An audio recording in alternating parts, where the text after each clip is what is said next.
आज जो कुछ हम सुने खुदावंद कभी ना भूलें, इन जीसस ने। तारीफ करो एक बार फिर पास्टर सेमिनार के लिए। हालेलुया। मैं अपनी लाइफ में इस पास्टर सेमिनार को टॉप 3 मीटिंग्स में रख सकता हूं। मेरी लाइफ की टॉप 3 मीटिंग्स जो मुझे लगता है कि जहां पे जबरदस्त परमेश्वर ने कार्य किया। पास्टर सेमिनार करने के बाद 2-3 दिन तो हम आनंद से भरे रहे हैं। कुछ याद ही नहीं था कि थर्सडे मीटिंग है या कुछ है। जस्ट आनंद ही आनंद था कि परमेश्वर ने काम किया और इतने पास्टर्स को परमेश्वर ने ब्लेस किया। यही आनंद था। जबरदस्त समय था परमेश्वर की प्रेजेंस में। आई थिंक जो पास्टर्स जिन्होंने मिस किया उन्होंने बहुत कुछ मिस किया, क्योंकि ये लाइव नहीं होता है। आपको आना होता है और ग्रेस को पर्सनली आपको अटेंड करना होता है। हालेलुया। आप जानते बहुत से पास्टर्स अनॉइंटिंग में फ्लो नहीं करते, क्योंकि अनॉइंटिंग हमेशा एक क्रशिंग का नतीजा होता है। जिस तरह अगर अनॉइंटिंग को ऑयल से क्यों कंपेयर किया गया, जब भी अनॉइंटिंग का आता है तो ऑयल आता है। पुराने नबी ऑयल डालकर मसा करते थे, राजाओं को, भविष्यद्वक्ताओं को, चेलों को। ऑयल का मतलब कि जब आप किसी जैतून को क्रश करते हैं, बादाम को क्रश करते हैं, पूरी तरह से पीस डालते हैं, तभी ऑयल निकलता है। मोस्टली लोगों में अनॉइंटिंग की कमी होती है क्योंकि वो अपने आप को डिस्कंफर्ट में नहीं रखना चाहते। कौन जाएगा 2 दिन लगातार? ये ऑनलाइन होता तो कौन जाएगा टिकट खर्च के, इंटरनेशनल कौन ट्रैवल करेगा। और मैंने देखा है कि मेरी लाइफ में अनॉइंटिंग बढ़ी है जब मैंने अपने आप को क्रश किया है, समय दिया है। पैसा, समय, टाइम, शरीर। मुझे आज भी याद है 12-12 घंटे की चर्च सर्विस में मैं रहता था। जब सुबह 7 बजे मुझे चर्च में जाना होता था और रात के 8 बजे मास प्रेयर खत्म होती थी, तो 12-12 घंटे की चर्च सर्विस होती थी और पूरी बॉडी थक जाती थी। और बीच में लंच करने का टाइम 1 घंटा मिलता था। वो भी विजिटर्स को, हमें मिलता था, लोगों को नहीं मिलता था। लेकिन जो फॉरेन विजिटर्स होते थे उन्हें मिल जाता था आधा घंटा 1 घंटा दोपहर को। तो 13-14 घंटे की मीटिंग, और उससे 2 घंटे पहले तैयार होकर पहले बैठना कि इतने बजे तैयार रहना है, 6 बजे तैयार रहना है। तो 6 बजे तैयार होकर रात को 9 बजे तक 15 घंटे उस मीटिंग के माहौल में रहना और लगातार उन दिनों में रहते रहना। लेकिन जब वापस आते थे वहाँ से तो वाकई लाइफ चेंज होती थी। पता लगता था कि हाँ, हमारे शरीर ने अनॉइंटिंग को कैरी किया है। हालेलुया। आप 1 घंटा सर्विस अगर अटेंड करते हैं, आप अनॉइंटिंग भूल जाओ। आप कि 1 आवर सर्विस है जी, उनके लिए जो बहुत, जिनको जल्दी होती है। अगर आपको इतनी जल्दी है तो फिर 1 आवर भी करने की जरूरत क्या है आप लोगों को? परमेश्वर के चीजों में समय लगता है। आपको अनॉइंटिंग, आप परमेश्वर की प्रेजेंस में जाएं, आप प्रार्थना करें, आप वर्शिप करते हैं, आप परमेश्वर के वचन को सुनते हैं, कंप्लीट एक आप हासिल करते हैं परमेश्वर के मैसेज को, तो आपकी लाइफ में अनॉइंटिंग कार्य करती है। हालेलुया। तो अपना समय अगर हम जब बोते हैं परमेश्वर में और लगातार परमेश्वर की प्रेजेंस में बैठते हैं, तभी हम क्रशिंग प्रोसेस में जाते हैं और परमेश्वर का मसा हमारी लाइफ में काम करता है। तो जब भी चर्च में आए, आप वर्शिप करने के लिए बैठें, आप समय पे आए, पूरी चर्च को अटेंड करें। सिर्फ वचन के समय पे आना, वचन के 15 मिनट पहले, आधे घंटे पहले आ जाना, ऑफरिंग के आधा घंटा 15 मिनट पहले आना कि ऑफरिंग डाली, वचन सुना, लास्ट प्रार्थना की, बस हो गया। नहीं, आप आधी अधूरी सर्विस अटेंड कर रहे हैं। अगर आपको फुल चाहिए न्यूट्रिशन स्पिरिट के, तो आपको फुल मील लेना पड़ता है, आपको फुल परमेश्वर की प्रेजेंस में रहना होता है। और ये शुरू से मैंने सीखा है, शुरू से सीखा है। मोस्टली अपनी लाइफ में जब भी मैंने चर्च अटेंड की है, कंप्लीट ही की है। जब मैं अटेंड करता था तब भी कंप्लीट की है, जब जाता था तब भी कंप्लीट की है। पूरा शुरू होने से पहले बैठा और खत्म होने के बाद उठा। ऐसा कभी नहीं था कि आप तब जाएं जब चर्च 80% भरा हुआ, 90% भरा हुआ है। ऐसा मेरी लाइफ में कभी नहीं था। आप हमेशा देखोगे, इसलिए इत्तेफाक से कुछ नहीं होता। आप एक रेगुलर वर्क करते हैं, कर्म करते हैं अपने विश्वास के अनुरूप कि परमेश्वर आपकी लाइफ के ऊपर काम करता है। पूरे इतिहास में कहीं भी 20,000 करोड़ का सोना बोने वाला एक भी व्यक्ति नहीं था, दाऊद के अलावा। और जब परमेश्वर का भवन उसने बनाना था तो उसको इतनी ज्यादा एक्साइटमेंट थी, उसको इतनी ज्यादा वो आग थी उसके अंदर कि उसने अपना सारा पर्सनल गोल्ड परमेश्वर को दे दिया था। और परमेश्वर ने जब उसने उसके बेटे ने बुद्धि मांगी तो परमेश्वर ने कहा बुद्धि भी दूंगा, लेकिन तेरे बाप का जो सीड मेरे पास आया हुआ है, क्योंकि उसने पैसा मांगा ही नहीं था। लेकिन ये परमेश्वर का वर्ड है कि जब आप कुछ भी करेंगे उसके वचन से, उसके विश्वास से, तो वो आपको वापिस करता है। तो इसलिए परमेश्वर ने कहा था जो तूने मांगा है बुद्धि, वो तो मैं तुम्हें दूंगा, ऐश्वर्य विवेक भी दूंगा, पर मैं तुझे संसार में सबसे अधिक अमीर राजा भी बनाऊंगा कि तेरे बाद भी ऐसा राजा कोई ना होगा। Reason, personal seed. तो इत्तेफाक से क्रिश्चियनिटी में कुछ नहीं होता। आप उस चीज के लिए काम करते हैं।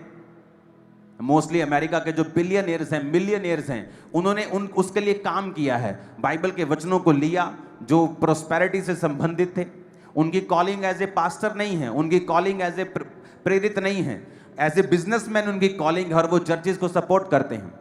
लेकिन उनकी टेस्टिमनी है कि वो परमेश्वर पे फेथ करते हैं, चर्चिस में बोते हैं, काम करते हैं, और अपने विजन के रिगार्डिंग उन्होंने कार्य किया है। जब तक आप कार्य नहीं करेंगे तब तक परमेश्वर आपको कुछ नहीं देगा। अपने आप धरती पे कुछ नहीं होगा। अपने पड़ोसी को बोलो, अपने विजन के अनुरूप कार्य कर। आमीन। तो जो भी आज आप करेंगे, जैसी फसल आप चाहते हैं वैसा बीज आप बोएंगे। अगर आपने उन फसलों को नहीं काटा है, इसका मतलब आपके बीज अधूरे थे। अगर आपका बीज अधूरा है, फिर आप परमेश्वर को कंप्लेंट नहीं कर सकते कि परमेश्वर मेरे मन के मुताबिक मुझे फसल नहीं मिली। हमें जैसी फसल चाहिए उसके अनुसार हमें बीजों को बोना पड़ेगा। और कई बार पवित्र आत्मा हमसे बात करता है। वो हमसे बात करता है हमारे बोने के विषय में, हमारी प्रेयर के विषय में। आप कितना बोते हैं ये मतलब नहीं है।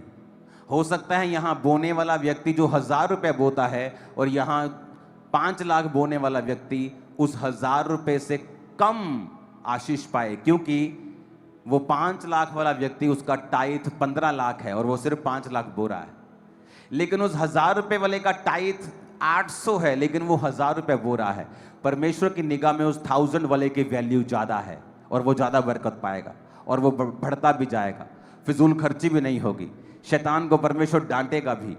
तो बात क्वांटिटी की नहीं, क्वालिटी की है कि आपको जो दिया गया है परमेश्वर के द्वारा, उसके अनुसार आप अपनी लाइफ में क्या कर रहे हैं। अगर आप उसके अनुसार अपनी लाइफ में कर रहे हैं तो आप ब्लेस्ड होंगे, लाइफ सेम नहीं होगी। आमीन। ऊंचा ये आशीष आपकी है। लूका 1 उसकी 5 आयत से हम पढ़ेंगे और आज हम एक बाइबल स्टडी को करेंगे। और ये बाइबल स्टडी आपके दिमाग में ये बात को डालेगी कि परमेश्वर किस तरह से कार्य करता है। यहूदिया के राजा हेरोदेस के समय अबिया के दल में जकरिया नाम का एक याजक था और उसकी पत्नी हारून के वंश की थी जिसका नाम अलीशिबा था। वे दोनों परमेश्वर के सामने धर्मी थे और प्रभु की सारी आज्ञाओं और विधियों पर निर्दोष चलने वाले थे। उनके कोई भी संतान न थी क्योंकि अलीशिबा बांझ थी और वे दोनों बूढ़े थे। जब वह अपने दल की पारी पर परमेश्वर के सामने याजक का काम करता था तो याजकों की रीति के अनुसार उसके नाम पर चिट्ठी निकली कि प्रभु के मंदिर में जाकर धूप जलाए। धूप जलाने के समय लोगों की सारी मंडली बाहर प्रार्थना कर रही थी। उस समय प्रभु का एक स्वर्गदूत धूप की वेदी पर वेदी की दाहिनी ओर खड़ा हुआ और उसको दिखाई दिया। जकरिया देखकर घबराया और उस पर बड़ा बड़ा भय छा गया। परंतु स्वर्गदूत ने उससे कहा, हे जकरिया, भयभीत ना हो, क्योंकि तेरी प्रार्थना सुन ली गई है और तेरी पत्नी एलीशिबा से तेरे लिए एक पुत्र उत्पन्न होगा और तू उसका नाम यूहन्ना रखना। तुझे आनंद और हर्ष होगा और बहुत लोग उसके जन्म के कारण आनंदित होंगे, क्योंकि वह प्रभु के सामने महान होगा और दाखरस और मदिरा कभी ना पिएगा और अपनी माता के गर्भ ही से पवित्र आत्मा से परिपूर्ण हो जाएगा। अब जब भी आप बाइबल पढ़ते हैं और जब आप इन वचनों को सुनते हैं, तो इनमें से अगर आप पवित्र आत्मा की बात को सुनेंगे, अगर आप होली स्पिरिट की बात को सुनेंगे और होली स्पिरिट से पढ़ेंगे, आपको बड़ी सारी चीज़ें इसमें समझ आएंगी। आपने नोटिस किया होगा कि जब भी बाइबल में आप जानते हैं कि जब मुझे मेरे जीवन में संघर्ष थे परमेश्वर में आने के बाद भी, और मैं डिप्रेशन से जूझ रहा था, और ये डिप्रेशन जिनको नहीं होता है उनको कभी मालूम नहीं हो सकता ये किस बला का नाम है।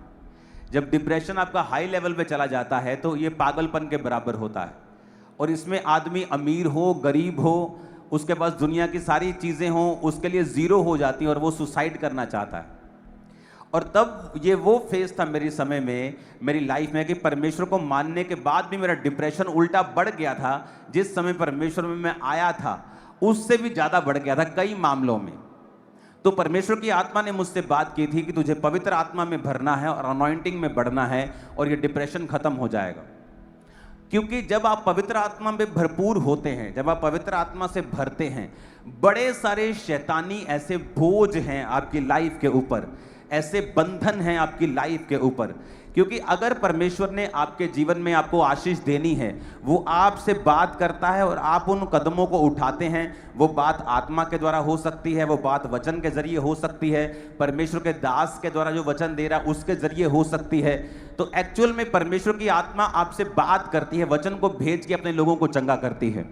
और अगर आप पवित्र आत्मा पाए हुए नहीं हैं और पवित्र आत्मा से भरे हुए नहीं हैं, तो कई बार आप उन बातों को समझ नहीं पाते, क्योंकि बाइबल कहती है शारीरिक मनुष्य शरीर की बातों को समझता है लेकिन आत्मा की बातों को नहीं समझता। तो जब पवित्र आत्मा से आप भरपूर होते हैं तो आप परमेश्वर की बातों को समझते हैं और अपने डेस्टिनी की ओर, जो आपके लिए परमेश्वर ने ग्लोरियस फ्यूचर रखा हुआ है, आप उसकी ओर भागते हैं। तो कभी क्या आपने नोटिस किया कि जब भी पवित्र आत्मा की भरपूरी की बात बाइबल में की गई है, वहां यह जरूर कहा गया है कि वो दाखरस और मदिरा कभी ना पिएगा। आपने नोटिस किया ये बात? वचन कहता है जब नाजीर लोग, जब परमेश्वर ने, जो सैमसंग था उसकी माता जब गर्भवती थी, तो परमेश्वर ने कहा था तू भी ना तो अंगूर खाने भी मना कर दिया था, अंगूर का बीज भी नहीं खाएगी, अंगूर भी नहीं खाएगी, मदिरा नहीं पिएगी, तू कोई भी वाइन नहीं पिएगी, किसी भी प्रकार का दाखरस तू नहीं पिएगी, क्योंकि तेरे गर्भ में जो है वो पवित्र आत्मा से और शक्ति से भरपूर होगा। अब नोटिस करना, जब भी परमेश्वर आपको पवित्र आत्मा की भरपूरी के विषय में कह रहा है, वो क्रिश्चियन लोगों को शराब से दूर करने के लिए बोल रहा है। और मोस्टली क्रिश्चियन लोग की बाइबल में लिखा है कि तू अपने पेट के लिए थोड़ा थोड़ा दाखरस काम में लाया कर। अरे वो होम्योपैथी दवाई की बात कर रहा है। होम्योपैथी दवाई में भी शराब होती है। कितने बूंद, 2 बूंद, 3 बूंद, 4 बूंद आप लेते हैं, पर वो शराब नहीं है। वो उस दवाई को सुरक्षित रखने के लिए अल्कोहल वहां डाली है, वो उस चीज की बात कर रहा है। लेकिन आज क्रिश्चियन लोग उसे पीने की बात कर रहे हैं। वो पैक मिला डाल के 60-60, 30-30 ml के, ये सोचते हैं कि परमेश्वर उनके संग है। वचन स्पेशल कहता है कि जब भी पवित्र आत्मा की भरपूरी की बात हुई है, दूतों ने कहा है कि तू वो कोई भी दाखरस और मदिरा नहीं पिएगा। यानी जब भी, और पौलुस भी कहता दाखरस के मतवाले ना हो, परंतु पवित्र आत्मा से परिपूर्ण होते जाओ। पुराने टाइम में किसी किसी के ऊपर पवित्र आत्मा उतरता था, किसी किसी को परमेश्वर दाखरस और मदिरा से दूर रहने की अनुमति देता था और बोलता था कि दूर रहे, से आज्ञा देता था। नए नियम में उल्टा हो चुका है। परमेश्वर ने कहा मैं अपना आत्मा सब मनुष्यों के ऊपर उंडेलूंगा। यानी जो किसी किसी को मिलता था, आज नए नियम में परमेश्वर वो चीजें सबको देना चाहता है।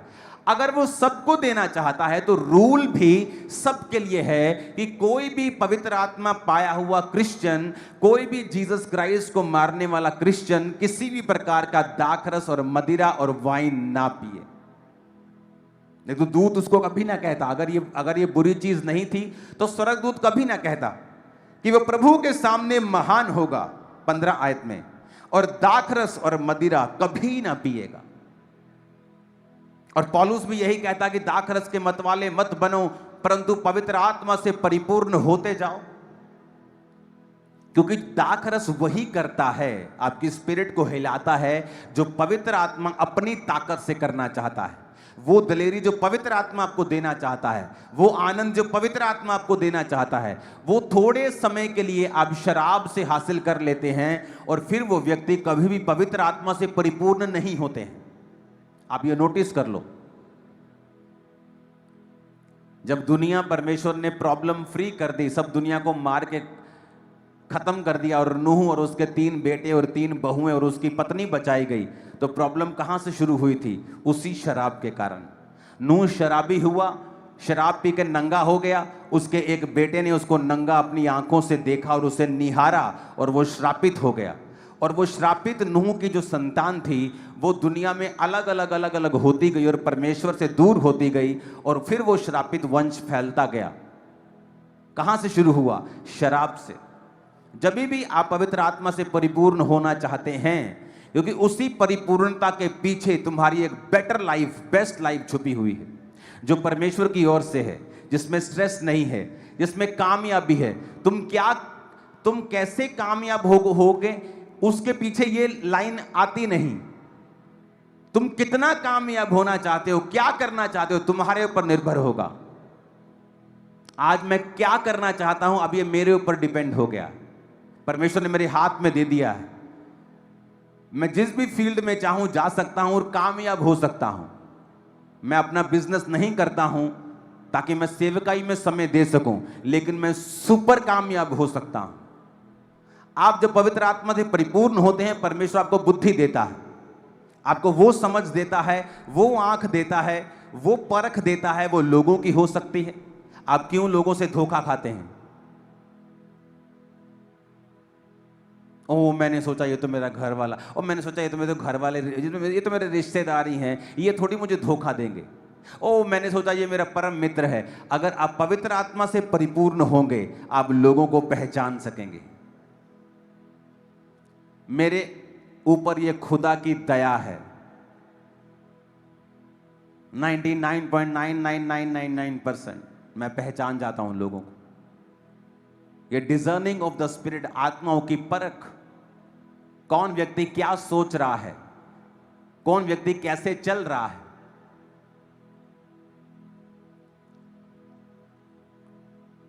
और कई बार मुझे इसका दुख होता है कि कई बार मैं परमेश्वर की आवाज को सुनते हुए भी इग्नोर किया।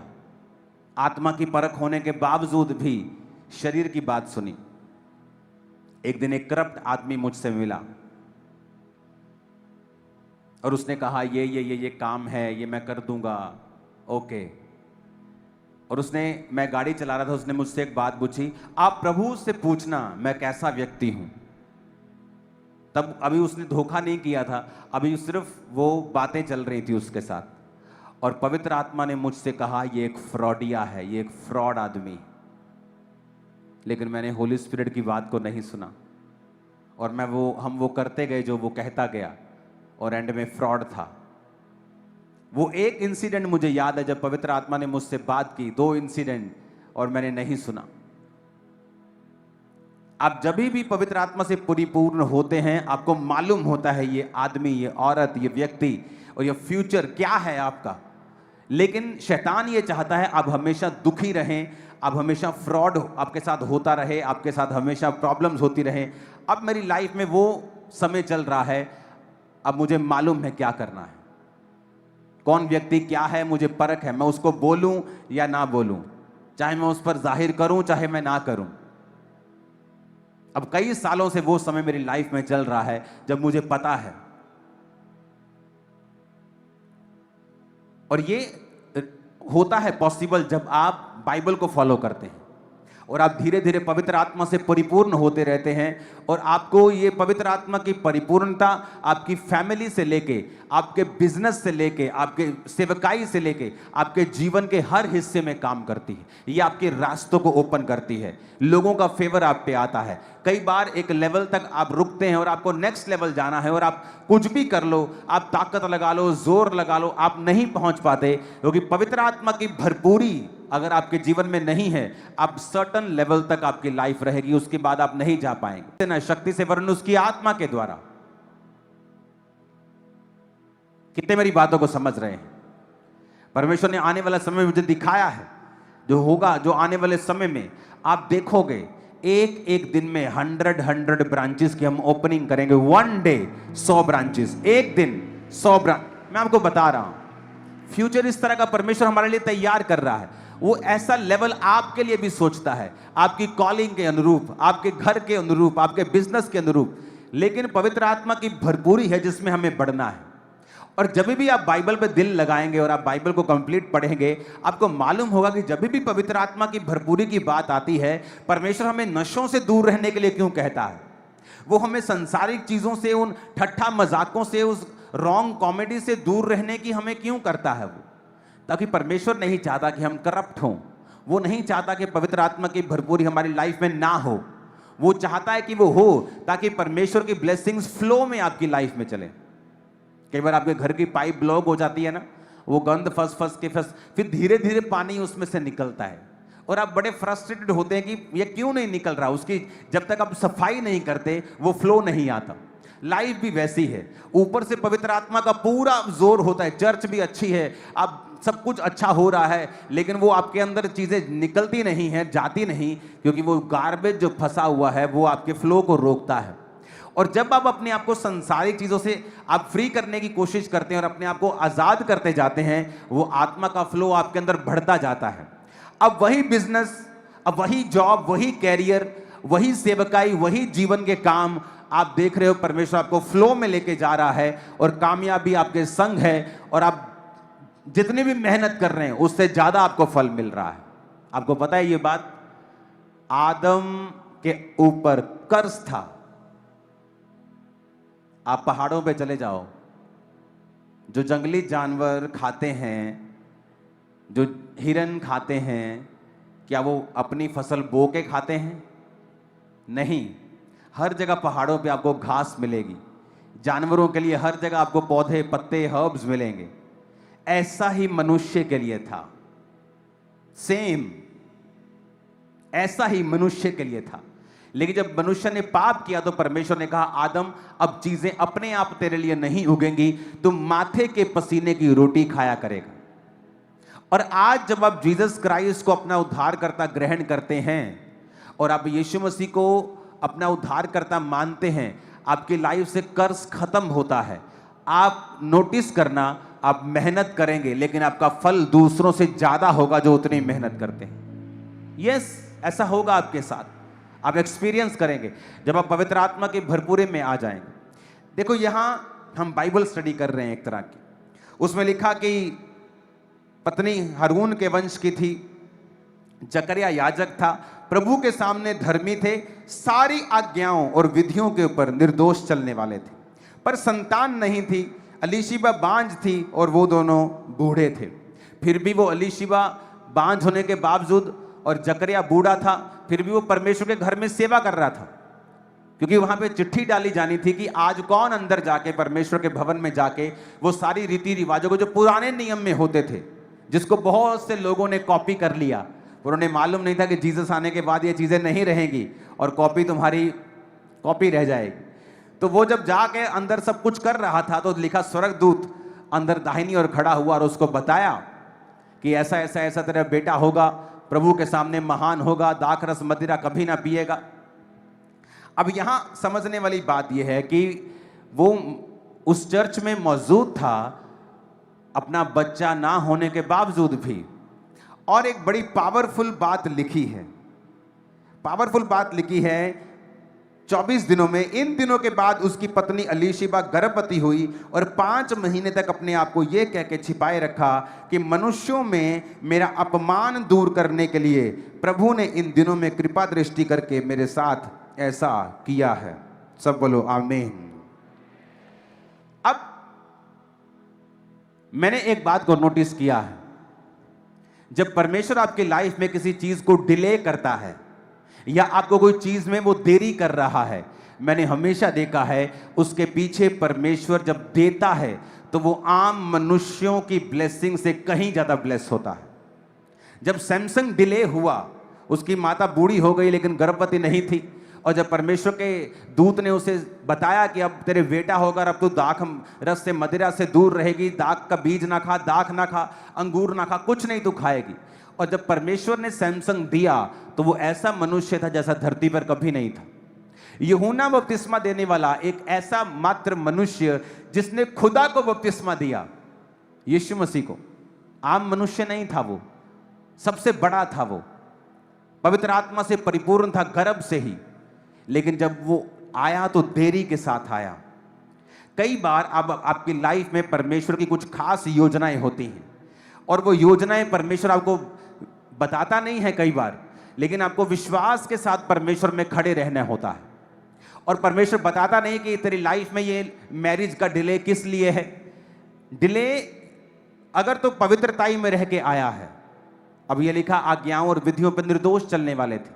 निर्दोष का मतलब है परमेश्वर की सारी आज्ञाओं को मानते थे, बच्चा नहीं था, कोई शर्म नहीं की, तब भी परमेश्वर के घर में सेवा कर रहे हैं।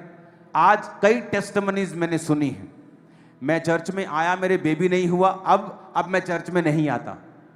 बावजूद कि चर्च में हजारों बेबीज की टेस्टिमनी हुई है। आपको ऐसे लोग भी मिलेंगे जो ऑफेंड हो गए, नहीं 2 साल कोई बेबी नहीं हुआ, अब मैं चर्च में वैसे खुदा के साथ जुड़ा हुआ। तुम जुड़े नहीं हुए हो, तुम झूठ बोल रहे हो, तुम जुड़े हुए नहीं।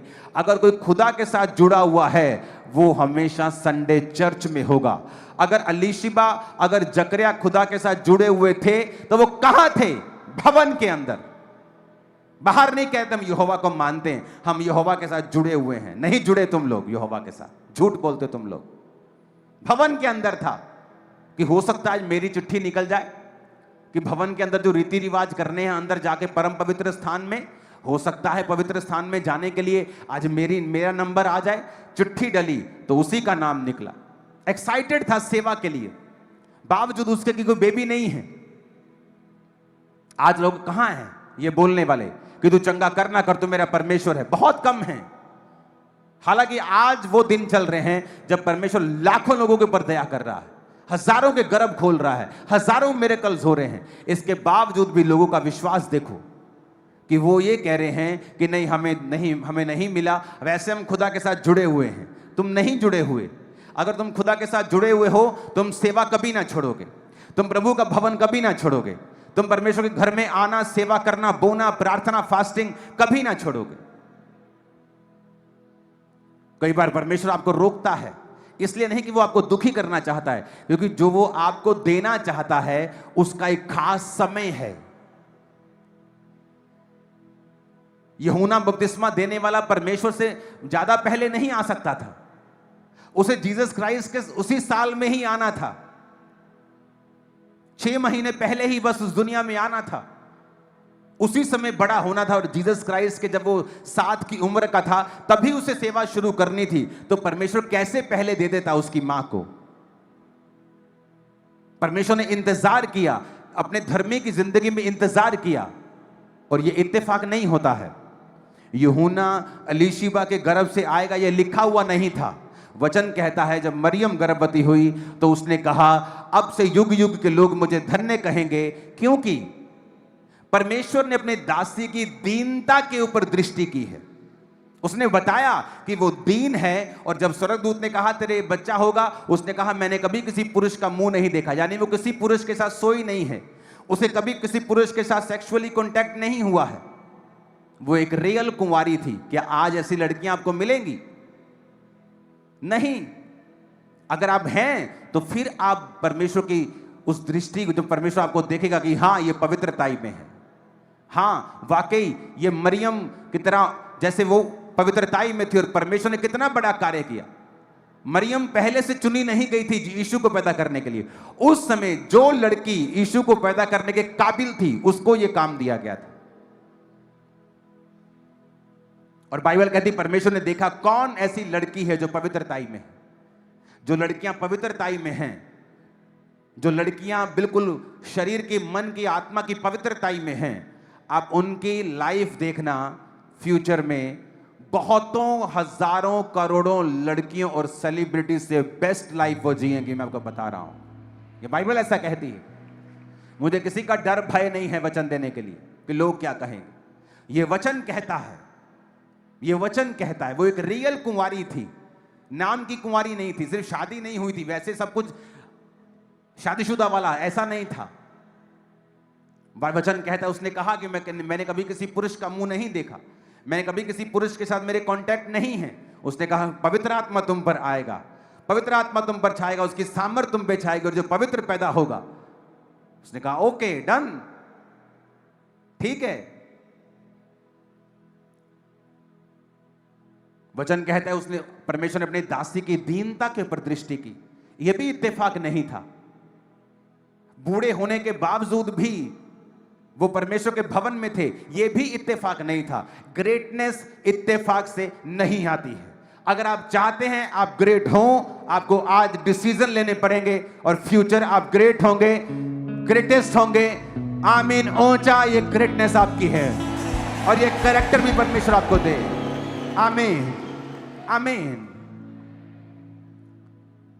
अब देखो उसने कहा 25 आयत में, मनुष्यों में मेरा अपमान दूर करने के लिए। आप जानते हैं मनुष्यों में लोगों के अपमान होते हैं। क्या अपमान है? ये बहुत छोटा आदमी है, बहुत गरीब है, ये बीमार है। बहुत तरह के अपमान आप फेस करते हैं लाइफ में, क्योंकि आपके पास पैसा नहीं है या आपके कोई फिजिकल ऐसी चीज है आपकी लाइफ में। लेकिन बाइबल कहती है परमेश्वर आपके अपमान को दूर करता है। जब आप पवित्रताई में जीते हैं और परमेश्वर के साथ एक संबंध बना के रखते हैं और आप परमेश्वर से हटते नहीं हैं, आप परमेश्वर में कंटिन्यू अपनी वॉक को जारी रखते हैं, क्योंकि बीच में ऐसा समय आएगा जब परमेश्वर आपको लगेगा कि आपकी प्रार्थना का उत्तर नहीं दे रहा। ऐसी घटनाएं भी होंगी जो आपके विश्वास को हिलाएंगी। तब भी परमेश्वर ये देखेगा कि क्या आप उससे हट गए, क्या आप अपनी वॉक के ऊपर लगातार बने हुए हैं। जब लोग मसीह में नहीं होते, क्या उनकी जिंदगी में बुरी घटनाएं नहीं होती? क्या उनके परिवार वाले मरते नहीं हैं? तब तो वो कुछ नहीं कहते, लेकिन जब मसीह में आने के बाद कोई दुर्घटना हो जाए, झट परमेश्वर का नाम लगा देते हैं। और ये हमारे विश्वास को दिखाता है कि हमारा विश्वास जो है वो कंप्लीट नहीं है, वो अधूरा है। यहां पर एक ऐसा धर्मी कपल जिसने सारी जवानी निकाल दी और बेबी का मुंह नहीं देखा, और फिर भी वो बुढ़ापे में जो अपने घुटने की, अपने कूल्हे की, अपनी हड्डियों की दर्द की, अपने पेट की वो कंप्लेंट करता हुआ घर रह सकता है, निराश होकर शराब पी के, दाखरस पी के गुजार सकता है। बुढ़ापे में अब उसको कुछ नहीं मिला, लेकिन वचन कहता है कि मनुष्यों में उसने कहा मेरा अपमान दूर करने के लिए परमेश्वर ने इस उम्र में मुझ पे कृपा दृष्टि की है। कई बार आपका अपमान होता है जब आपका जवान बेटा नशे करने लगता है।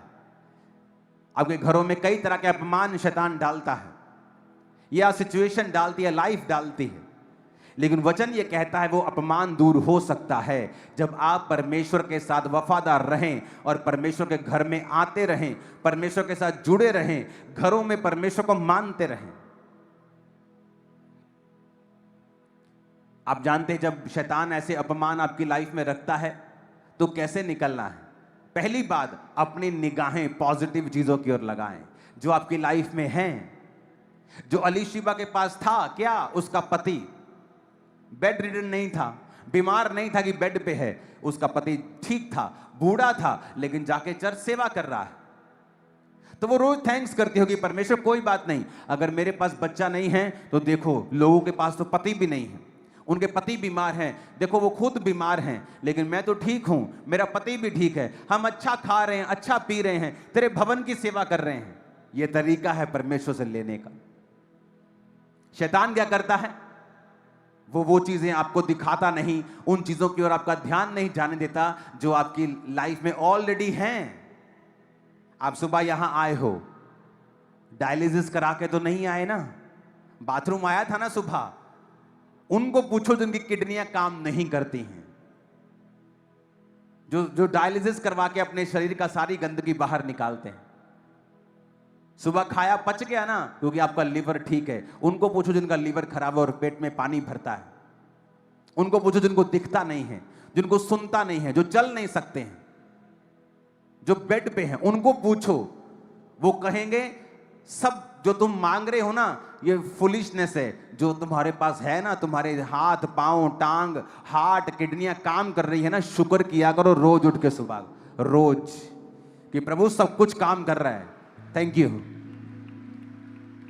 तुम करोड़ों रुपए के मालिक हो, अपनी बॉडी तुम्हारी करोड़ों की है, 25-25 30-30 लाख की तुम्हारी एक किडनी है, तुम्हारी करोड़ों रुपए के तुम्हारे अंग है बॉडी के अंदर जो परमेश्वर ने तुमको दिए हुए हैं। लेकिन उनके बारे में नहीं सोचना, हमें उस वीजा के बारे में सोचना है जो मेरा रिजेक्ट हो गया, और सारा ध्यान उस वीजा पे लगा के मुझे बिगड़ना है, मुझे शराब पीनी है, मुझे परमेश्वर के खिलाफ कुड़कुड़ाना है। और शैतान अगर इस बात को देखता है कि कोई भी आशीष तुम्हें परमेश्वर से दूर रख सकती है, अगर वो तुम्हें ना मिले, वो मेक श्योर करता है कि वो आशीष तुम्हारी जिंदगी में कभी ना आए। हालेलुया। उसने कहा मनुष्यों में मेरा अपमान दूर किया गया, क्यों? क्योंकि वो परमेश्वर के साथ वफादार है। अपना ध्यान उन वस्तुओं की ओर लगाएं जो परमेश्वर ने आपको दे दी हैं। यह तरीका है लेने का परमेश्वर से, कि जो मेरे पास है मैं उस पर कॉन्सेंट्रेट करूंगा, जो मेरे पास है मैं उसके लिए परमेश्वर का थैंक्स करूंगा। और याद रखो, धीरे धीरे धीरे जब आप परमेश्वर में वफादार रहते हैं और बढ़ते जाते हैं, हर एक चीज आपके पास होगी। हर एक चीज जो आपके लिए बनाई गई, जिसके लिए आप मांग रहे हो, जो चीजें, सब आपके पास होगा। सब कुछ आपके पास होगा, राइट समय के ऊपर आपके पास होगा, कुछ भी डिले में नहीं होगा। आपकी लाइफ ग्रेटनेस में होगी, आपका कैरियर ग्रेटनेस में होगा, कुछ भी डिले नहीं होगा। लेकिन क्या आप परमेश्वर में वफादार हैं? उन समयों में भी जब कुछ जवाब नहीं आ रहा, आपको लगता है, या जो आपकी मेजर प्रेयर रिक्वेस्ट है उसको माना नहीं जा रहा, उसका उत्तर नहीं आ रहा, क्या तब भी आप फेथफुल हैं परमेश्वर के संग? ये मायने रखता है। 2008 में इस सेवकाई की शुरुआत हुई और तब भी मैं बीमार था। बीमारी में सेवकाई शुरू की। जो चीजें हीलिंग के लिए, जिसके लिए परमेश्वर में आया था, वो हील नहीं हुई। कितने सालों तक हील नहीं हुई। फिर भी मैं प्रार्थना लोगों के लिए करता, लोग हील होते थे, और खुदा ने मेरे हार्ट को देखा और अंत में मुझे हील भी किया। अपने पड़ोसी को बोलो, अगर वफादारी नहीं है तो कुछ भी नहीं। तुम एक बड़ा हिस्सा और सबसे इंपॉर्टेंट हिस्सा मिस कर जाओगे अगर तुम्हारे अंदर परमेश्वर के जैसा विश्वास नहीं है। आमीन। इसका मतलब परमेश्वर अपमान दूर करता है। वो जानता है आपकी लाइफ में क्या अपमान चल रहा है, क्या इंसल्ट चल रही है, क्या नेगेटिव चीज चल रही है, उसे पता है। लेकिन आप कहां हैं स्पिरिचुअली? आपकी पोजीशन क्या है स्पिरिचुअली? बाइबल इतनी गहरी है कि लूका का पहला अध्याय ही आप पढ़ ले, आपकी पूरी लाइफ सुधर सकती है। कि एक व्यक्ति जो तमाम उम्र वफादार रहा और परमेश्वर ने उसको वो लास्ट प्रेयर रिक्वेस्ट भी ग्रांट की, उसको दी। हालेलुया।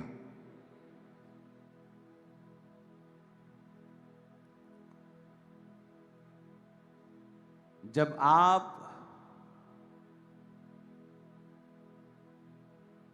एक समय था जब मैं लोगों को ओवर ब्लेस करता था,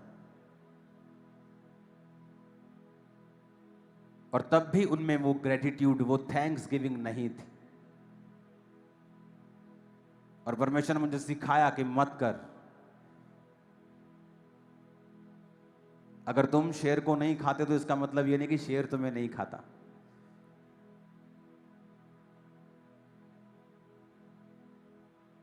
लोगों को सिखाया गया कि थैंक्स गिविंग, अगर कोई तुम्हें ब्लेस करे तो इसका मतलब ये नहीं तुम इसके काबिल हो। बहुत तेरे काबिल हैं जिनको उनका हिस्सा नहीं मिलता। अगर तुम्हें कोई ब्लेसिंग मिली है तो उसके लिए थैंक्स करो, अपना ग्रेटिट्यूड दिखाओ, अपना हार्ट दिखाओ, और तुम और ब्लेस किए जाओगे, तुम और अधिक आशीषित किए जाओगे। तुम्हें यीशु मसीह की जैसी पावर चाहिए तो यीशु मसीह के जैसा जियो। प्रेरितों के जैसी पावर चाहिए तो प्रेरितों के जैसा जियो। उनके जैसी महान आशीषें चाहिए तो बुढ़ापे तक परमेश्वर से रहो वफादार। वो कभी भी कुछ भी चेंज कर सकता है।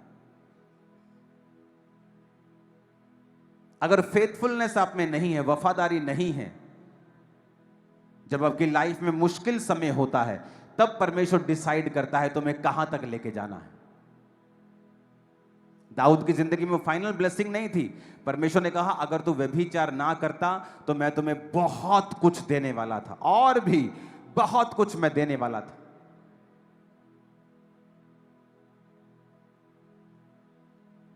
और उस पाप के कारण जो उसने तलवार के साथ उस अपनी गर्लफ्रेंड के पति को मरवा दिया था, परमेश्वर ने उससे भवन की सेवा नहीं ली, क्योंकि उसके हाथों पे खून था। वो उन खूनों की बात नहीं कर रहा था जो एक नॉर्मल लड़ाइयां होती थी, वो उनकी भी साथ में बात कर रहा था जो एक निर्दोष खून उसके हाथ पे था। पर उसने माफी को मांगा।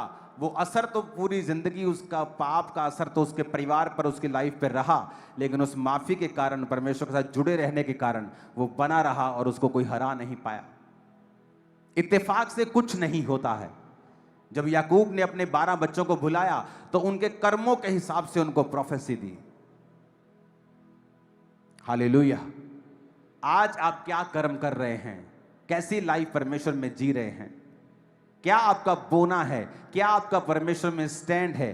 क्या आपका कन्फेशन है? क्या आपका अंगीकार है? निर्धारित करेगा कल आप कहां जाएंगे। मेरे इन लॉज, मेरे वाइफ के माता पिता का अंगीकार होता था। जब जीवन में कोई कुछ नहीं होता था, पैसे उधारे मांगकर चर्च में किराया पकड़ के आते थे। को पूछते थे कैसे हो? बहुत ब्लेस्ड हैं परमेश्वर में, बहुत वधिया, बहुत वधिया, बहुत वधिया। जैसा बोला वैसा ही हो गया, बहुत वधिया हो गया। आपको बाय फेथ भी चलना होता है। जब मुझे पता है कि मैं परमेश्वर में आ गया हूं, जब मुझे पता है कि मेरा परमेश्वर सब कुछ कर सकता है, तो all is well, it is well. Then कुछ आज वेल है, कुछ कल वेल हो जाएगा। अगर मुझे पता है कि मेरा परमेश्वर सब कुछ कर सकता है, तो उसे मुझे यह भी मालूम होना चाहिए कि वो विश्वास से चलने वालों को आशीष देता है। और जब आप विश्वास से चलते हैं तो आपकी सेंस कुछ भी कहे, सरकमस्टेंस कुछ भी कहे, तब भी आप चलते हैं। अपने पड़ोसी को बोलो, अपमान दूर होंगे जब तू वफादार रहेगा। वो कोई भी अपमान क्यों ना हो, तू इज्जत को पाएगा और यह अपमान दूर होगा। कृपा दृष्टि तुझ पर भी होगी और तू बड़ी गवाही के साथ वापस आएगा। आमीन। ऊंचाई आशीष हमारी है चर्च। आमीन। ऊंचाई आशीष हमारी है चर्च।